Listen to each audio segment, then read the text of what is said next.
قول نمبر 476۔ زیاد ابن ابی سے فرمایا، بسم اللہ الرحمن الرحیم۔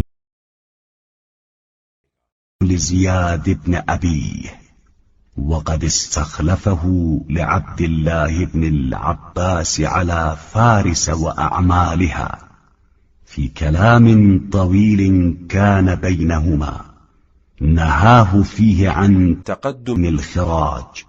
جب عبداللہ بن عباس نے زیاد بن ابی کو فارس اور اس کے اطراف پر قائم مقام بنا دیا تو ایک مرتبہ پیشگی خراج وصول کرنے سے روکتے ہوئے زیاد سے فرمایا، استعمل العدل واحذر العسف والحيف فإن العسف يعود بالجلاء والحيف يدعو إلى السيف۔